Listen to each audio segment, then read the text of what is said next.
আসসালামু আলাইকুম এভরিওয়ান। আশা করি সবাই ভালো আছেন। আজকে খুবই গুরুত্বপূর্ণ একটা টপিক নিয়ে আলোচনা করতে চাচ্ছি। লেখায় অথবা ইংরেজি বলায় কোনোরকম কোনো ভুল না থাকা সত্ত্বেও ব্যান্ড স্কোরের তারতম্যটা হয় কিভাবে? কেন কেউ বেশি ব্যান্ড স্কোর পাচ্ছে এবং কেন কেউ কম ব্যান্ড স্কোর পাচ্ছে? চলেন সেটা নিয়ে একটু কথা বলা যাক। আমি যেহেতু বগুড়ার IELTS ট্রেনার এবং আমি মোটামুটি আমার আন্ডারে বেশ কিছু স্টুডেন্টের খাতা দেখেছি এবং তাদের কথা বলা শুনেছি। তাদের কথা বলা শুনে এবং তাদের খাতা দেখার পরে আমার একটা বিষয় মনে হয়েছে যে ইংরেজিটাকে অনেক বেশি ডেভেলপড পর্যায়ে নিয়ে যেতে হবে IELTS এ একটা ভালো স্কোর করার জন্য। কিরকম?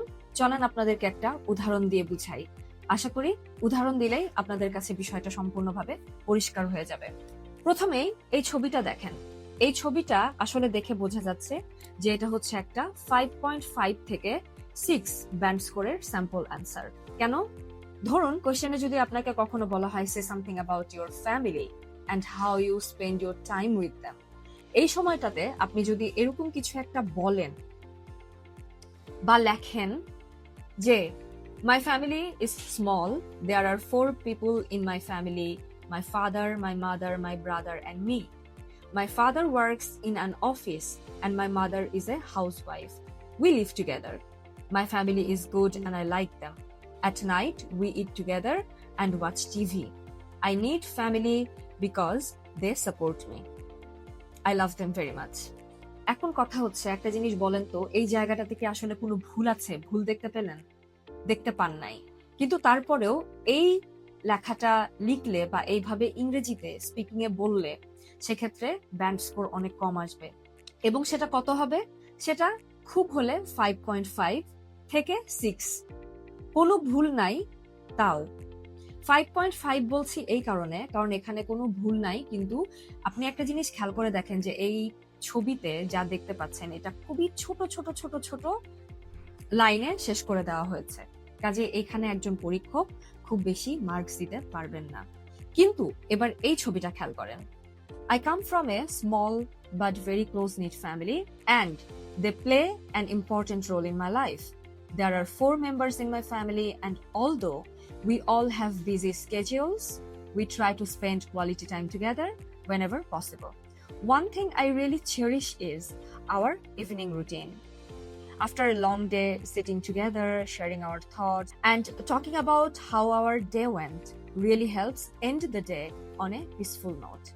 In moments of stress or uncertainty, I truly feel that I need my family the most because they offer emotional support without any judgment.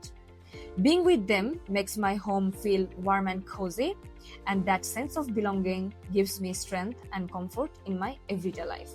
এখন কথা হচ্ছে এটা কিন্তু ব্যান্ড 7.5 অথবা 8 এর একটা ইকুইভ্যালেন্ট অ্যান্সার। আমরা জানি যে মাঝে মধ্যে আমাদের IELTS স্পিকিং এ আমরা চাইলে অনেকক্ষণ ধরে কথা বলতে পারি না, এক্সামিনাররা আমাদেরকে থামিয়ে দেন। অবশ্যই এত কিছু বলার হয়তোবা সুযোগ আমরা নাও পেতে পারি। তবে যখন ফ্যামিলি নিয়ে কথা বলা হবে তখন ছোট ছোট ছোট ছোট লাইনে আমাদের কথোপকথনটা শেষ না করে যদি আরেকটু বড় করা যায় এবং সেই লাইনগুলোতে যদি কমপ্লেক্স সেন্টেন্সের ব্যবহার থাকে, কম্পাউন্ড সেন্টেন্সের ব্যবহার থাকে, ভালো কিছু লিঙ্কার ব্যবহার থাকে অর্থাৎ ফ্রেজ থাকে, সেক্ষেত্রে কিন্তু শব্দগুলো অনেক বেশি সুন্দর শোনায়। আপনি একটা জিনিস খেয়াল করেন যে প্রথম যে আমাদের স্যাম্পল অ্যান্সার 5.5 ছিল, এখানে কিন্তু কোনো গ্রামাটিক্যাল ভুল নাই, কিন্তু তারপরেও my family is small, there are 4 people in my family, মানে খুব সিম্পল কথায় আমরা শেষ করে দিয়েছি, মাত্র 4 জন মেম্বার আছে এই সেই, এবং ফ্যামিলিতে আব্বু আছে, মা আছে, ভাই আছে, আমি আছি, ব্যাস। এটা খুব খুব নর্মাল একটা তথ্য হয়ে গেল না? এই তথ্যটা আসলে খুব কি বেশি কিছু প্রকাশ করে না। কিন্তু আমরা যদি এইভাবে বলি যে we are a very close knit family, close knit বলতে এখানে একটা ভালো ফ্রেজ অলরেডি আমরা অ্যাটাচ করে দিয়েছি যে আমরা খুব ঘনিষ্ঠ পরিবার, পরিবারের লোকজন খুব ঘনিষ্ঠ। তারপর এখানে অলদো ব্যবহার করা হয়েছে, কোয়ালিটি টাইম ব্যবহার করা হয়েছে, তারপর আফটার এ লং ডে আমরা কি করি সেটা বলা হয়েছে, আমাদের দিনটা শেষ হয়ে যায় অন এ পিসফুল নোট, এরকম একটা ফ্রেজও ব্যবহার করা হয়েছে। তারপর হচ্ছে ইমোশনাল সাপোর্ট পাই আমরা ফ্যামিলির কাছ থেকে, এটা বা বলা হয়েছে। তারপর হচ্ছে ওয়ার্ম অ্যান্ড কোজি একটা ফিলিং দেয় আমাদের ফ্যামিলি, এটা বলা হয়েছে। একটা সেন্স অফ বিলঙ্গিং ফিল করি পরিবারের সাথে, এটাও বলা হয়েছে। এই যে এতগুলো কথা যখন আমরা বলতে পেরেছি একই সাথে, এখানে কমপ্লেক্স সেন্টেন্স ছিল, এখানে কোনো গ্রামাটিক্যাল ভুল ছিল না, এবং এট দ্য সেম টাইম আমরা আমাদের ফ্যামিলিটাকে অনেক বেশি চমৎকার ভোকাবুলারি রেঞ্জের মাধ্যমে প্রকাশ করতে পেরেছি। তো এইটা আমরা তখন বলতে পারবো যে হ্যাঁ, এটাই হয়েছে 7.5 বা 8 এর সমমানের একটা উত্তর। কাজেই আপনারা ব্যান্ড ডিফারেন্সটা আশা করি বুঝতে পেরেছেন।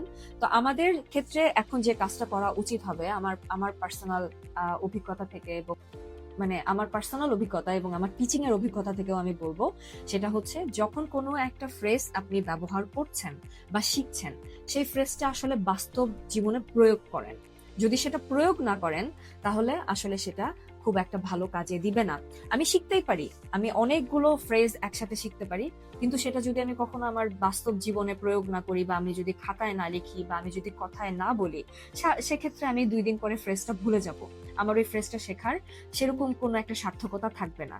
কাজে আমার পরামর্শ হচ্ছে, যখন কোনো একটা সুন্দর ফ্রেজ আপনারা পাবেন, সেই ফ্রেজটা বাস্তব জীবনে প্রয়োগ করার চেষ্টা করেন, ব্যবহার করেন, বন্ধুদের সাথে কথা বলেন, এখন চ্যাটজিপিটির সাথে কথা বলেন, তারপর খাতায় লিখে রাখেন, আপনার রাইটিং এ ফ্রি হ্যান্ড রাইটিং লেখার প্র্যাকটিসের সময় ব্যবহার করেন। ইনশাল্লাহ এটা আপনাকে অনেক ভালো একটা অভ্যাসে পরিণত করবে, এবং আইএলটিএস এ বসার সময় এটা আপনাকে অনেক ভালো একটা ব্যান্ড স্কোর এনে দেবে। ইনশাল্লাহ দেখা হচ্ছে পরের ভিডিওতে, ততদিন পর্যন্ত ভালোই থাকবেন। আর হ্যাঁ, আমার একটা ছোট্ট সাজেশন আছে, সেটা হচ্ছে এইখানে যে সুন্দর সুন্দর ফ্রেজগুলো আমি ব্যবহার করেছি, এই ফ্রেজগুলো আপনারা খাতায় তুলে রাখেন এবং তারপরে নিজেদের মতো করে সেন্টেন্স বানিয়ে আমাকে কমেন্টে অবশ্যই জানাবেন। দেখা হচ্ছে পরের ভিডিওতে, ততদিন পর্যন্ত আল্লাহ হাফেজ, আসসালামু আলাইকুম।